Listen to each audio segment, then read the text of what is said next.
কক্সবাজারে ইনানী সৈকতের পালঙ্কি পয়েন্টে গোসলে নেমে নিখোঁজ হয়েছেন এক পর্যটক। এ বিষয়ে বিস্তারিত জানাতে সমুদ্র সৈকতে আছেন সহকর্মী সুজাউদ্দিন রুবেল। সরাসরি যাচ্ছি সেখানে।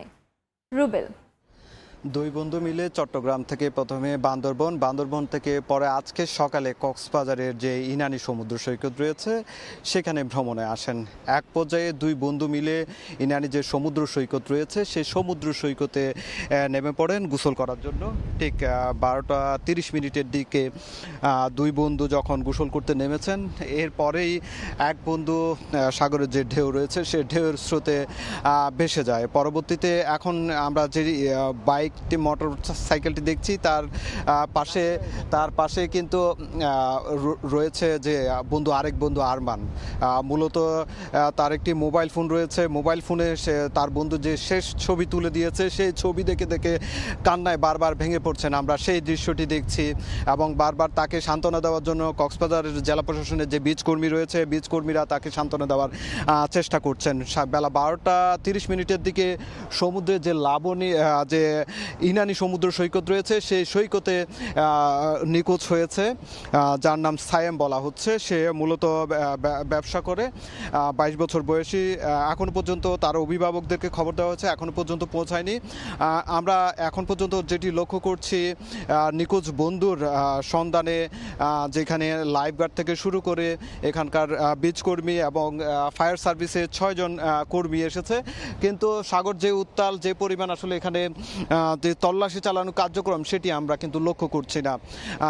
জেলা প্রশাসনের যে বীজ কর্মীরা রয়েছে তারা কিন্তু, ট্যুরিস্ট পুলিশ রয়েছে, সবাই কিন্তু যে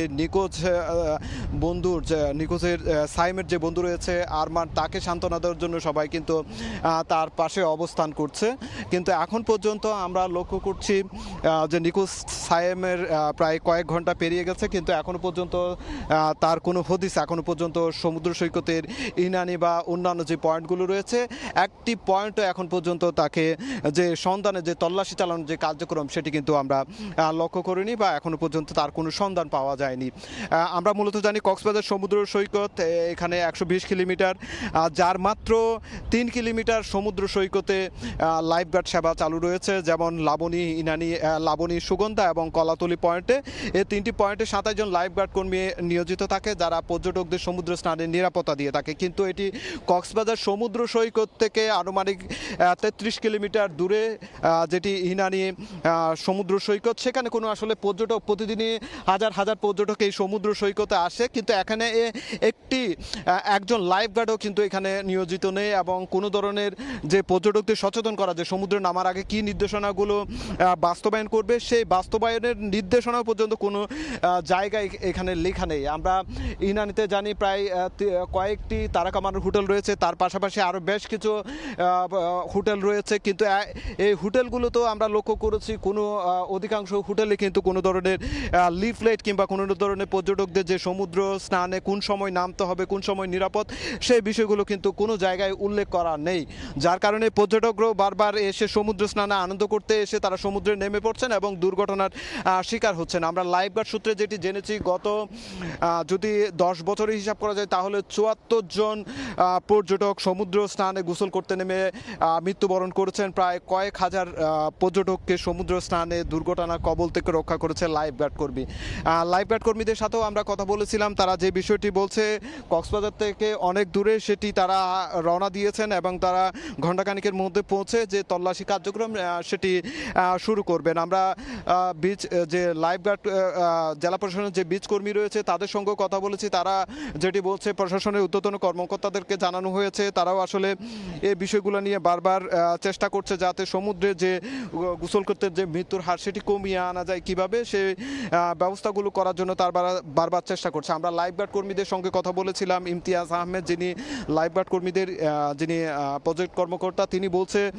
শুধুমাত্র তারা 1.5 কিলোমিটার 3 কিলোমিটার সমুদ্র সৈকতে বিপুল সংখ্যক লাখো পর্যটক কিন্তু সমাগম হয় সাপ্তাহিক ছুটির দিন বা অন্যান্য ছুটির দিনগুলোতে। সেই সময়গুলোতে তারা সার্বক্ষণিক অল্প সংখ্যক লাইফগার্ড কর্মী হলেও তারা সার্বক্ষণিক চেষ্টা করেন যে যাতে তারা পর্যটকদের সেবা দিয়ে যেতে পারে, কিন্তু অন্যান্য যে পয়েন্টগুলোতে তাদের সেবা দেওয়ার সক্ষমতা নেই। আর লাইফগার্ড যে সংস্থাটি রয়েছে সেটিও বেসরকারি উদ্যোগে চলছে, কিন্তু এখনো পর্যন্ত সরকারিভাবে কোনো লাইফগার্ড কক্সবাজার সমুদ্র সৈকত বা অন্যান্য যে সমুদ্র সৈকতের যে পয়েন্টগুলো রয়েছে সেই পয়েন্টগুলোতে কিন্তু এখনো পর্যন্ত কোনো ধরনের লাইফগার্ড কর্মী নিয়োগ হয়নি, যার কারণে বারবার দুর্ঘটনা ঘটছে এবং মৃত্যুর প্রাণহানির ঘটনাও কিন্তু আমরা বাড়তে সেটি দেখতে পাচ্ছি। এখন পর্যন্ত আসলে যে তল্লাশি কার্যক্রম, নিখোঁজ যে ছায়েম পর্যটক, তিনি চট্টগ্রামের হাটাজারির বাসিন্দা, তাকে এখনো পর্যন্ত তার সন্ধানে সমুদ্রে যে ট্রলার কিংবা জেটস্কি নিয়ে যে তল্লাশি কার্যক্রম সেটি শুরু হয়নি এবং প্রশাসনের পক্ষ থেকে যেটি বলা হচ্ছে তাকে দ্রুত উদ্ধারে বা তার হদিস মেলার জন্য তারা যেসব কার্যক্রম রয়েছে সেটি তারা খুব শীঘ্রই শুরু করবেন। তো এই ছিল আমার কাছে ইনানি সমুদ্র সৈকত থেকে সব শেষ। কক্সবাজার থেকে সরাসরি যুক্ত ছিলাম।